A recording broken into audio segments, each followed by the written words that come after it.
I would have invited you, and that you would have had a pretty awesome time. Um, We probably would have went, and we would probably had a good time. But Chuck decided, oh no, let's not ask Kyle because screw that guy. He gets one high in the air. Left field. This one's got a chance. And let's go on a cowhide. Jory Ride. Sound the horn. The RailCats clear the yard. Hello, RailCats fans, and welcome back to the RailCats Talk podcast. He's Chuck Polarek. I'm Kyle Svetich, and I think we all know what we're going to be talking about today. I've been asked and asked and asked, and yes, people looking forward to this. It's right there. That's right. The RailCats lunchbox that's been added to my collection. I know that's what everybody wanted us talking about today. Yeah, But how did you get that? Well, eBay. There you go. you know who packed their lunch and left the steel yard pretty quick? Uh, Yeah, Lamar Rogers. right. We all know that it came down to a tough decision on the front office and ownership part. That before we get into it, uh, listen, we both agree Lamar, great guy. I hope all the best for him in his future. Whatever he has going on, I have to respect Joe's decision on saying, hey, we may have a chance to turn things around. We may have found the guy that can help do it. We'll get more into it. But this wasn't an easy decision to make. In some people's eyes, it should have been done last year. Some people's eyes, it should have been done 2 years ago.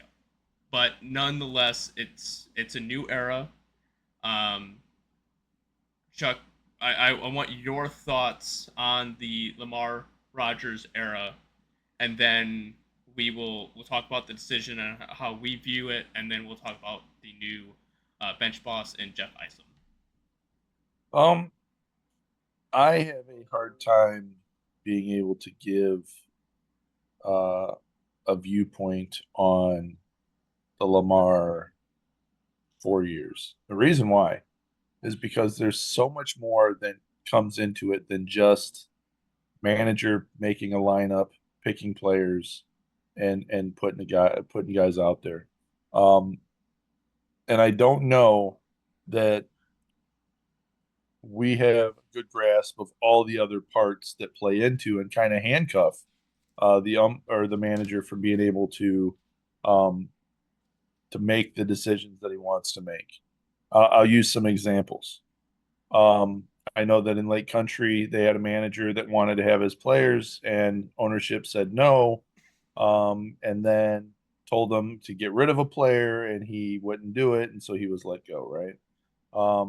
So you know that management or ownership has a big say in things, and everything that I've heard has been they're very hands off and let him do his thing, but that's what anybody would say to somebody asking questions like that.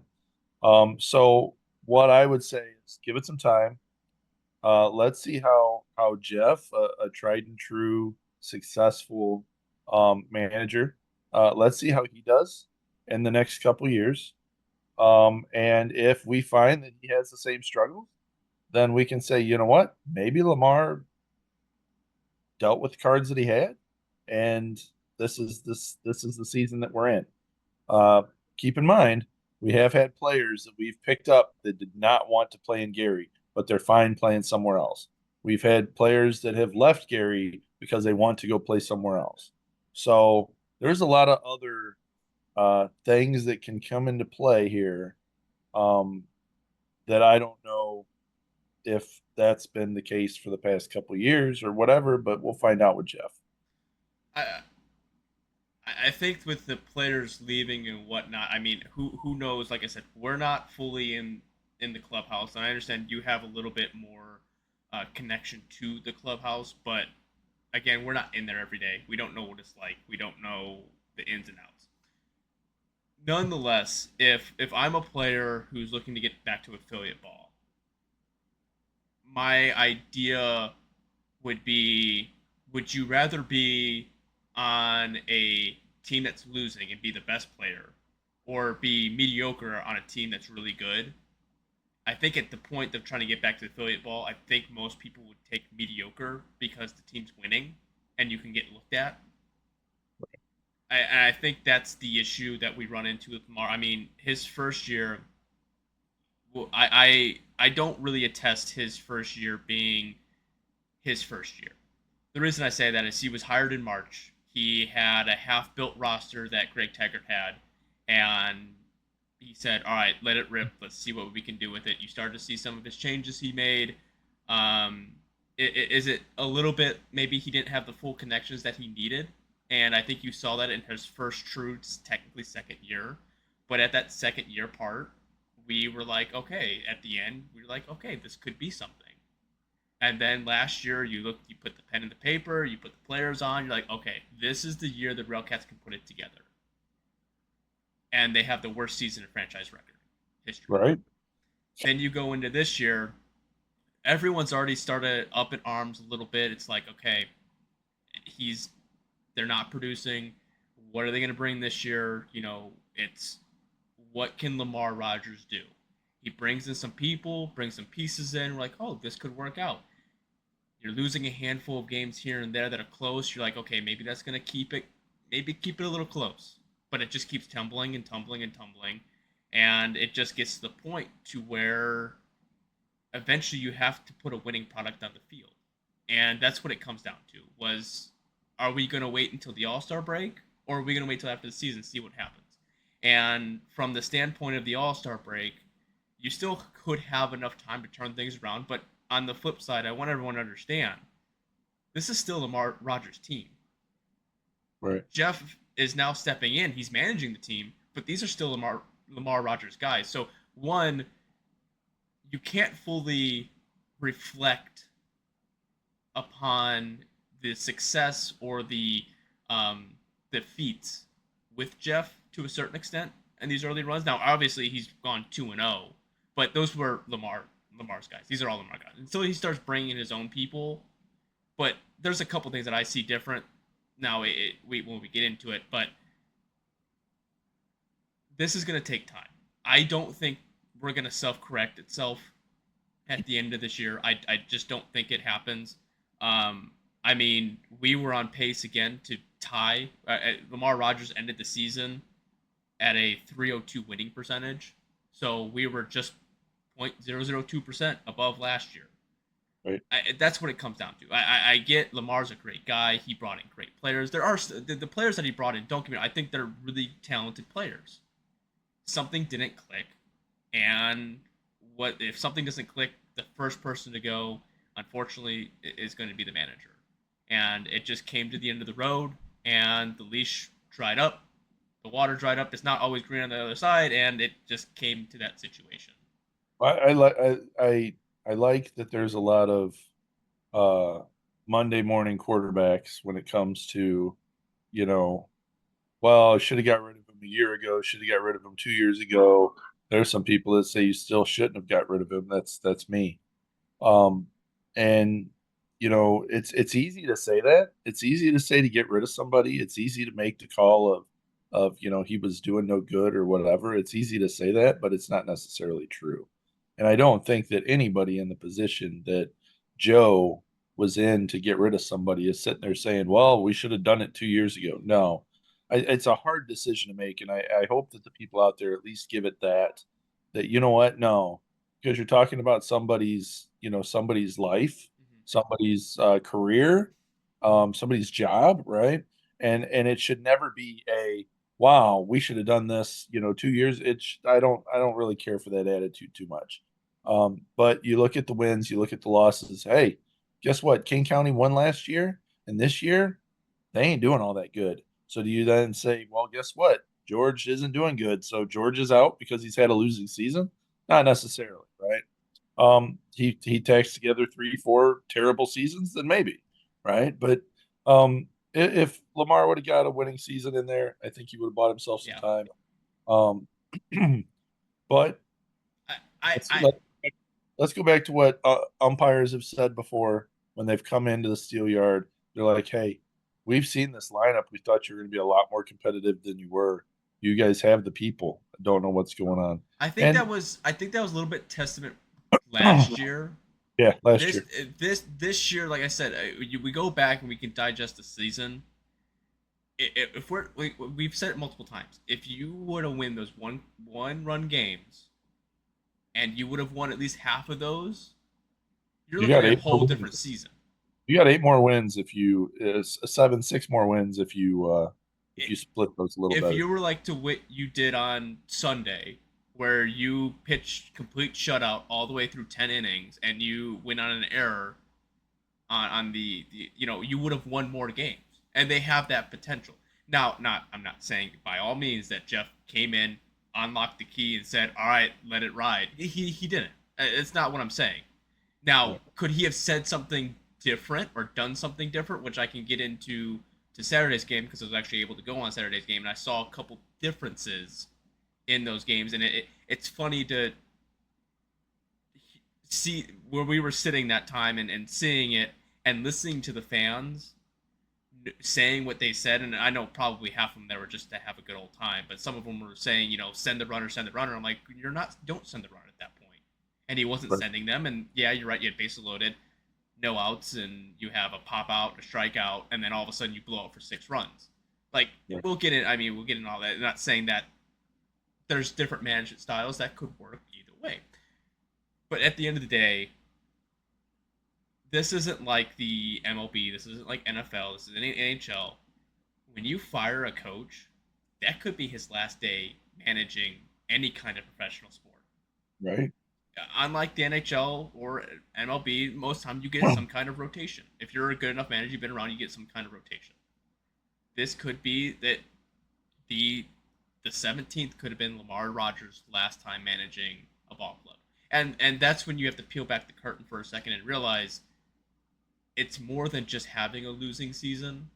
It's not like he was just said, "Screw it, I'm just gonna blow this team up." That's not what he was fighting Right. for his life basically at that point, trying to figure something out. He knew the writing was on the wall, but it was just a matter of when. And sometimes you have to have the players back you up, and half of it is on management, and half of it's on the players. Right. Like the players themselves should feel a little bad because they got a guy fired. Yeah. That's what it comes down to. And I think people take that out of perspective as well. It's not always one person's fault, it's a team. Right. And someone's got to pay for it, and it ended up being Lamarr. I will say this. I can't necessarily speak, like I said, to his record or to, overall wins loss success with the RailCats, but I can say this. I consider Lamar to be a great guy.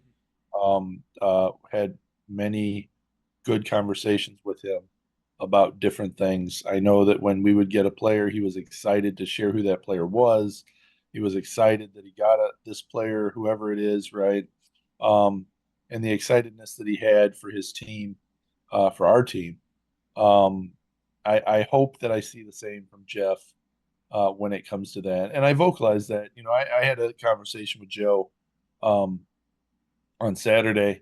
I will say that I knew um, this was going to happen. Uh, Actually, I had been kind of tipped off a couple weeks ago and I had said something to you about it. That there were rumors, pretty heavy rumors, that there was going to be a change by the All-Star break, and the last podcast, hopefully it didn't get cut out, but I made the plea to, hey, we love this team. Let's leave it the way that it is. That was my plea to Joe. Obviously, he didn't listen to it. Um, Well, there was, did you? that podcast was when they were on that hot streak, and then Right. they Oh, went I know. completely cold. So I like, know. if they wouldn't have gotten swept by Lake Country, we might be talking about a different story. I think that the decision had already been made, and you have to also look at fairness. It's not fair for Jeff to be sitting there waiting. Yeah. He's got this, but I told Joe that I was frustrated and kind of angry about it because I do I did really enjoy having Lamar in the dugout. And I did love how he would get the right guys. Not necessarily is it about wins and losses, but it's about the right people having people love baseball when they show up to the Steel Yard. These guys like Elvis Peralta that just stand there and sign autographs until there's nobody left in line, not in a hurry to go somewhere. That'll sit there and have a 10-minute conversation with you. Those kind of players are the guys that Lamarr would bring in, and they're easy to love. They really are. And you've got these other teams where the managers are less favorable, where they don't talk to anybody, where they are all about, hey, the only time I see one manager, the only time I see him is when he runs into the field for him to yell at an umpire and then threaten to fire him, right? Those kind of guys. Yeah, they've got a winning record, but I'll tell you what, I wouldn't want that team. I'd rather just not watch any baseball. Where you get guys that want to sit there and flip you off and cuss you out. Those kind of players. Those aren't the players that I want to have on the team. I don't want to root for a team like Well, that. little does Chuck know is he sometimes instigates those, which causes that to happen. So I do. Okay. Chuck's not hands free Um, here. I am though, right? I am. You're right. There should be no player that flips off a fan, but sometimes Chuck does get on people's nerves, and I think sometimes it just snaps it, and they're just out Hey, of frustration. now, man, I'm not that loud and obnoxious anymore. The umpires, they know my name. They come over and shake my hand. The good ones at least. So I mean, it's a different world now. Maybe it's because I'm a little older. Um, but anyways, so that's there's so much more to talk about. But okay, that's my take. Love Okay, Lamar. Sorry that he's gone now. Upset about it. But I had spoken with Joe, and Joe said, hey, I understand. Change is hard. Take your time, deal with it the way you need to deal with it. He was very respectful about that. I was very angry at Joe. But that's here's the thing though. I was very angry at Joe. And I told you this. And right after I'm like going off angry, I get an email copy from Joe about getting you a gift for the baby. And I'm like, he's not going to make this easy. He's not going to make this easy for me to be mad at him. And then he comes up to me, asked me how I was doing. I told him I was angry about it, and he goes, "Well, let's talk about it." So we did, and he was political in the way that he said things. I will say that about Joe is he's very political the way he says things, but he's honest. I believe he's honest, and I believe that his intentions are to do what's best for the team. And so you get these. Well, hey, a change. We had to make a change. It was either make a change or don't make a change. Either way, you have to deal with consequences, and we didn't want to toss the season away. We still believe we can make a difference. So, okay, all right. I'm a lot of the angry things that I wanted to say that had included Joe sell the team. Um, those things started to work their way out. Natasha did speak with Jeff. Seems like he's a nice guy. He was extremely a nice, really nice to AJ. Seems like sitting there that they were all kind of getting along, and that. But don't sit there and think that there isn't some sadness in that clubhouse because I personally witnessed two guys almost in tears talking about Lamarr. So I, there's that. I is that your final? I know you will bring him up Oh yeah, later probably, but for right now, yeah. speaking to your point about the player portion of it, these are Lamar's guys, and I think those players that were broken down in tears probably feel like they failed him, and that's a hard thing. That's a real hard reality of the situation. Is some of those players got brought in because of him, and it's not to test it completely their fault. It's not. I Right. mean, it's a accumulation over the years, where the case may be. But um, it just shows you the level of respect that Lamarr has, and I for those people that were up in arms when he was first hired after the first season, after the second season, after years passed, like to take off the blinders for a second and just this isn't MLB. All right, these guys aren't getting paid millions of dollars to coach a baseball team. I would say in that aspect, if we have a great opportunity to get to know people, Right. take the opportunity to get to know someone. So that way you can, not saying that if you want to feel disconnected from the situation, go right ahead, feel disconnected from the situation. But when something happens that you like or don't like, don't comment anything. But again, Right. you have every right as a fan to. That's beside the point.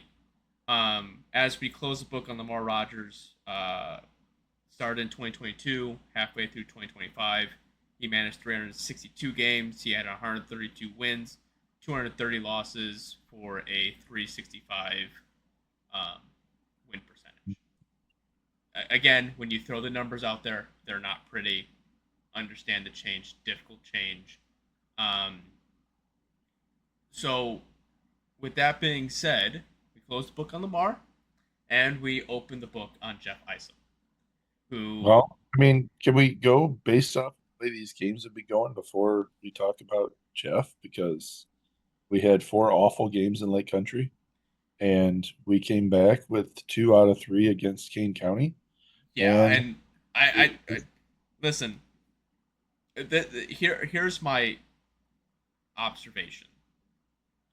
I think Lamar saw the writing on the wall a little bit, and but I'm gonna take two different things here. Now, again, it's only been 2 games, so I can't attest to everything. But being able to see what Jeff was doing, right? Does Jeff know the entire lineup? No. Was there a time when Machado got hurt and he had to turn around and say, "Who can I replace him with?" right, That's gonna happen, right? That's the nature of the beast. right, The situation I talked about earlier, about the bases loaded, no outs kind of situation, was there was plays where there was a guy on second or a guy on first, and the ball was hit to left or right, right in front of the fielder. And what does Jeff do? He puts up the stop sign. The issue that the issue with the past coaching staff, our manager, and still most of the coaching staff together, is that they would have sent him, whoever it was, would have sent them home, and more than likely we got thrown out. So you take a potential bases loaded, no out situation, and you dwindle it down to a runner on first with 2 outs. Now, did it take 2 batters to get 6 runs in? Yes, it did. But there was another play where Jeff sent, I forget whoever was home, and he sent him home, and he immediately looked at second base as the guy was rounding, and he's looking at the ball and he's telling him to stop. I haven't seen that all year. I'm being honest, I haven't seen that. I haven't seen someone send someone and not focus on what the play is going on there. He's focused on the runner. He's running, stop, and there's a lot difference is that I see.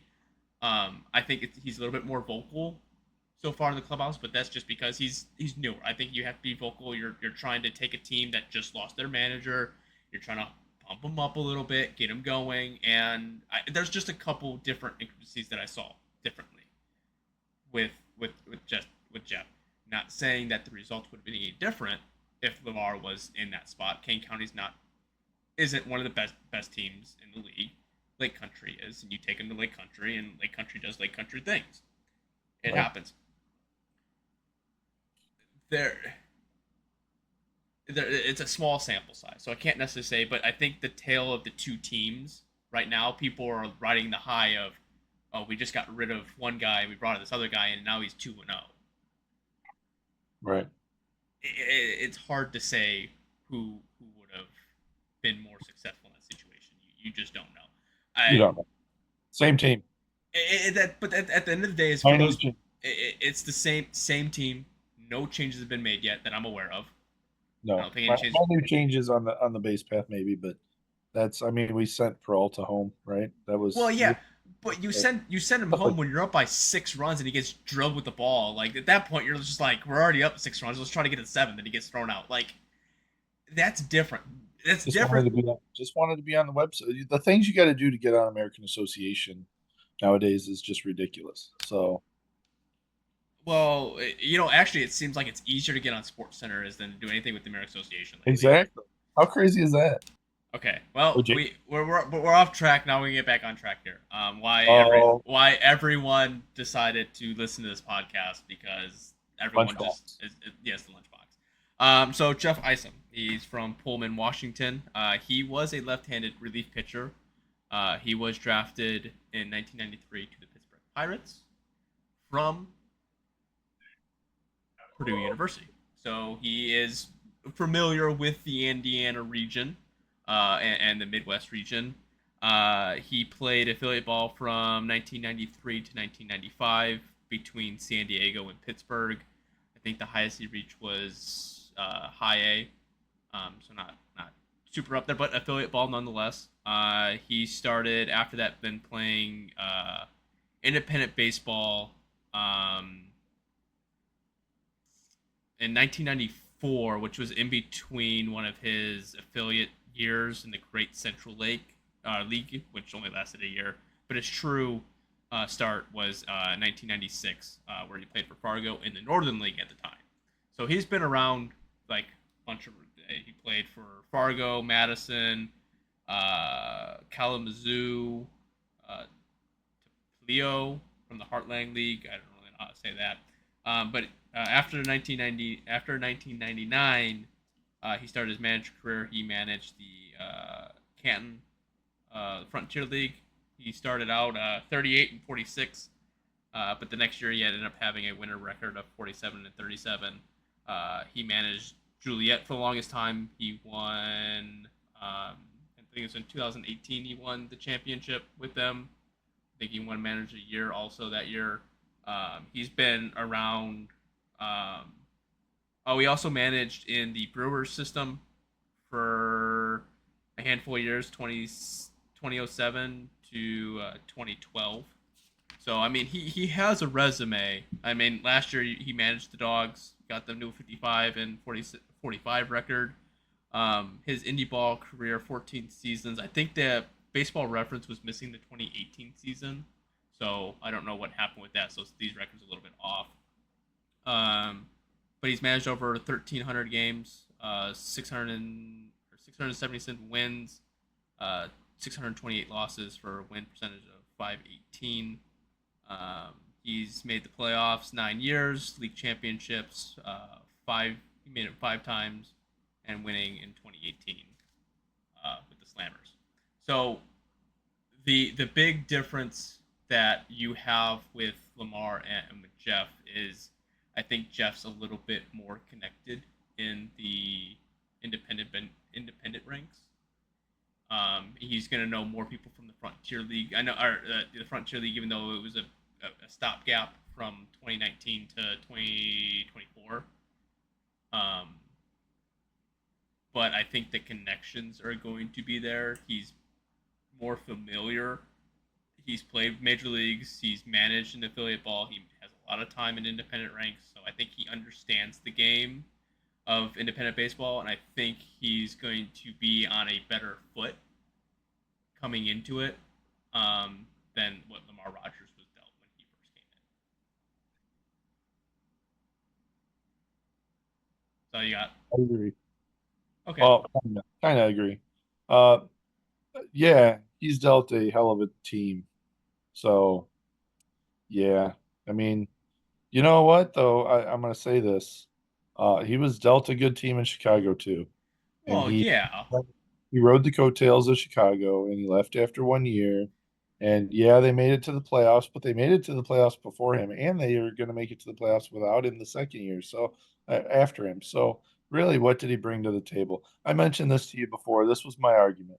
What does he bring to the table that, I mean, is he going to ride on Lamar's team and finish the season, and maybe they would have taken off anyways with Lamarr, and now they take off with him, and he becomes, oh, I did a great job and all that. But who's to say that he'll be there in 2 years, Here, and stick it out? here. I say all that. These are all the thoughts running through my head, right? Let me tell you what I really think. What I really think is I don't really know Jeff. Seems like a really nice guy. Seems like he's connecting well with the team. So yes, he's got a great bunch of players. Do I think he's going to make a difference? Absolutely. Do I think it's going to be for the positive? Probably. I think so. I feel pretty confident about it. Um, uh, Joe did say that he signed through 2026. Hmm. He will be here next year. So that was one of the things that I thought, hey, is he going to be one of these guys that's here and gone? But hey, it's not fair for me to judge him based off of Lamarr. I need to, or my feelings on Lamarr. I need to just look at it as, hey, this is a guy who wanted the job, he got the job. Let's see what he does. And I think it's going to be positive. Seems like he's got good connections. Did notice some difference the first two games. Okay, so I kind of said some of my differences for those first two games. What you were? I only watched one game. You were able to at least watch two. What were some of your major Um, differences that you I saw? I I noticed that he was out there while the guys were stretching, while the guys were warming up the pitchers. He did have some conversations with a couple of the guys. I did notice that he doesn't really know the guys' names. Um, and that and I guess he could have, at least watched a few games and maybe studied the lineup a little bit. But that being said, I also noticed that when we went out on the field that nobody was standing next to each other. First base went to first base and third base went to third base, and everybody stood in their positions for the national anthem, which never happens. They always, first and third stand with the pitcher, and second and short stand together, and outfield tends to stand together, right? And that didn't happen. They were all separate. So I don't know. I don't know how I feel about all that. I mean, it's different. It's a change. We just got to kind of, hey, let's see. Let's not knock it until we've seen it, and then see if it succeeds or fails. Yeah, I think the true testament is going to be um, how is he going to be able to. The thing is at the end of the year when we look back on the season, we're going to play the what if game, right? If we go through the season and we almost make the playoffs and we're really close, we're back to winning baseball games again, and he keeps the roster pretty much similar to the same. The question at the end of the year is, okay, these are Lamar's guys, but did he unlock something, or was there having a different voice in the clubhouse change something, or are we going to go into a big tailspin to where he's going to be getting rid of guys and bringing in his own guys, and you're just going to have this hodgepodge of random crap, and are people just going to be upset because you're releasing guys, you're trying to bring guys in, or whatever the case may be? I, there's going to be to me, at least a 2 week period of seeing how the team does and seeing what players he's going to keep around, and that's ultimately going to tell you. I think personally, from the experience, what not his experience of being in these situations, what kind of guys Lamarr had, and was the potential was there, and just was the key not there to unlock that potential is the question.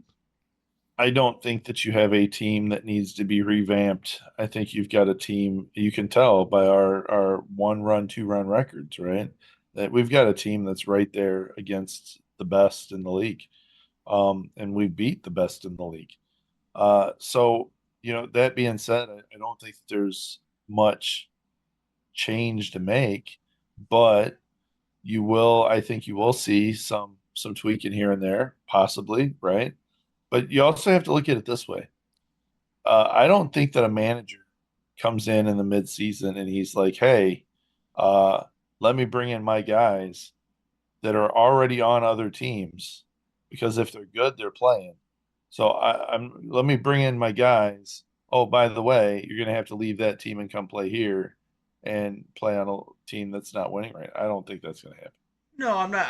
I guess maybe players to more of his style, the way he like. We don't know what his style is, and if I'm being completely honest with you, I didn't know what Lamarr. I know what Lamar's style was for players off the field, but sometimes what the players were doing on field seemed to change every other year or every month. I know. I So know. that's what I'm saying. That's the hard part is because we tried the small ball stuff, it didn't work. We tried the big power bats, it didn't work.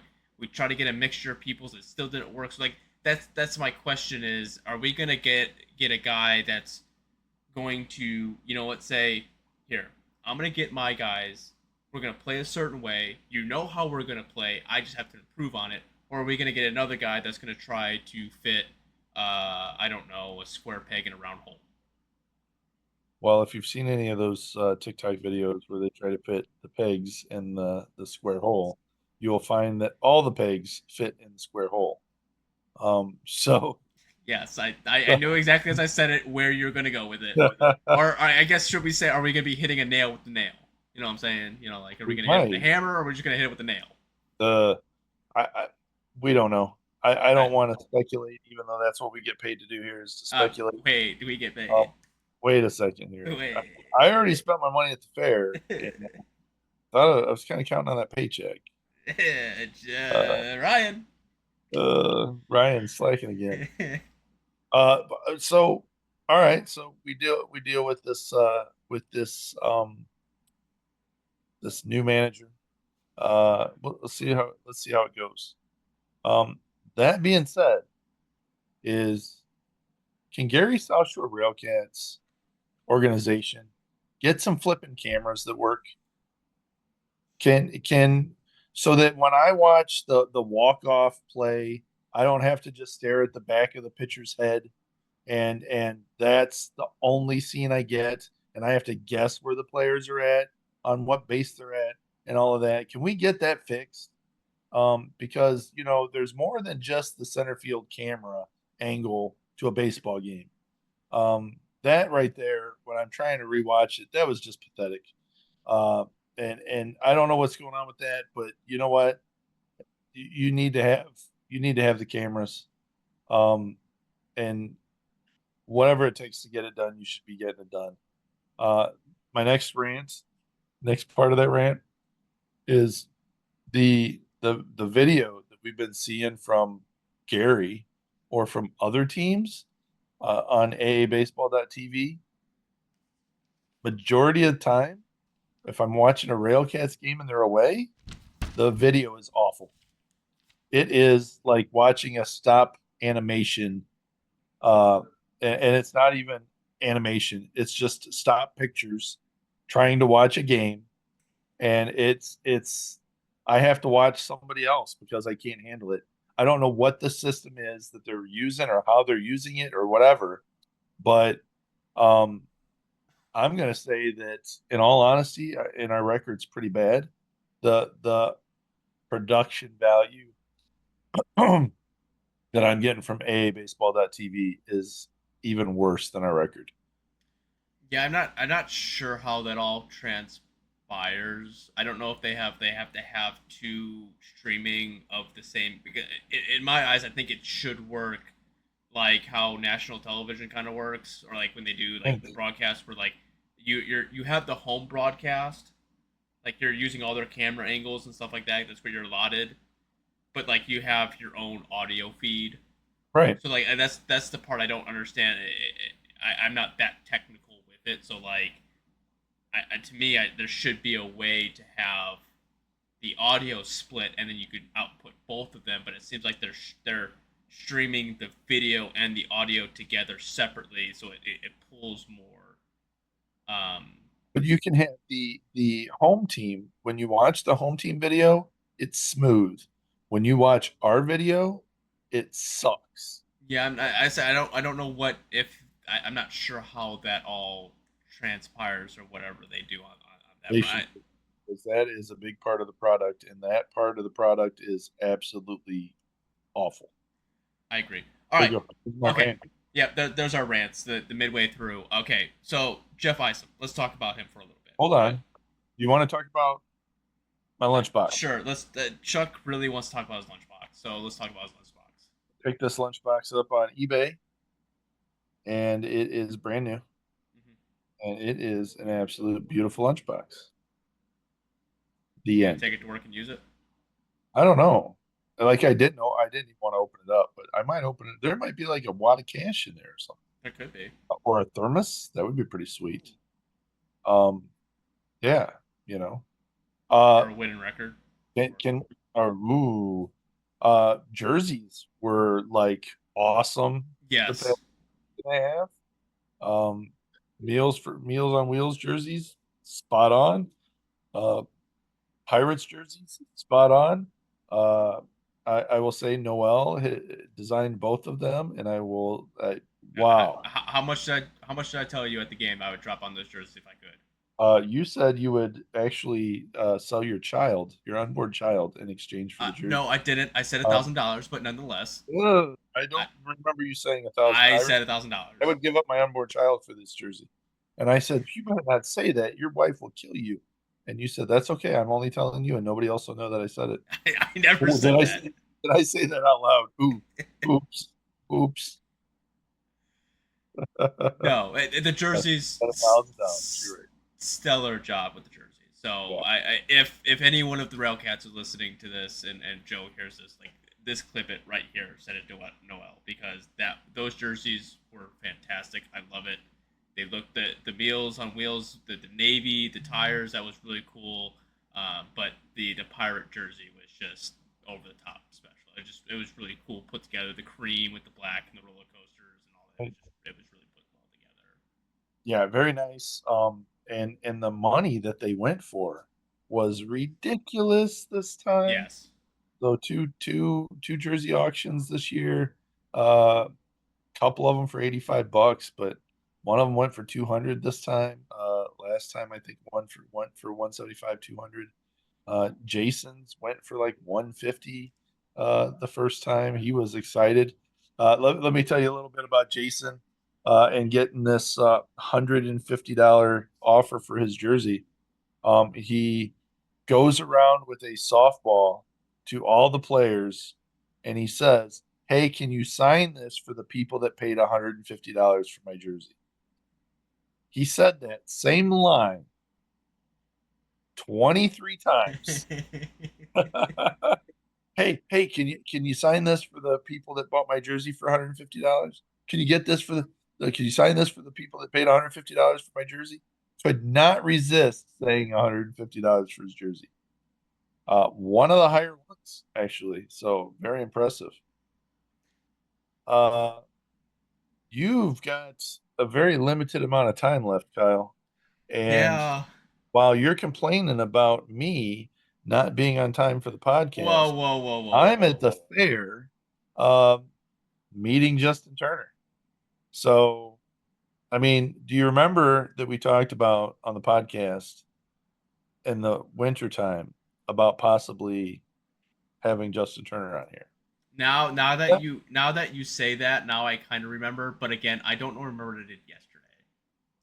Well, that's because you got daddy brain right now. Um, No, I just can't remember anything. well, so I got to go to the fair yesterday and ran into Justin Turner, which was pretty cool. Yeah, I have the video or I have the photo proof just in case people don't believe you. So I will just show everyone now. There, There it, there he there is. it is. So Yep. Chuck did meet him. So as So did Diaz, and so did Acosta so because a, they were with me.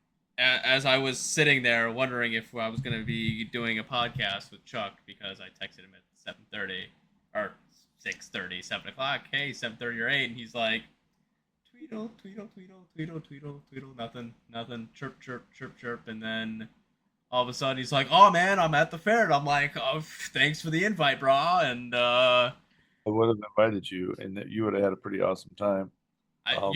we probably would have went, and we would probably had a good time. But Chuck decided, oh no, let's not ask Kyle because screw that guy, Um, and get angry at him because he thinks he was throwing shade at him when I wasn't. uh, hey, it's fair time. It's I did represent with the You did. Steel Yard T-shirts in that picture.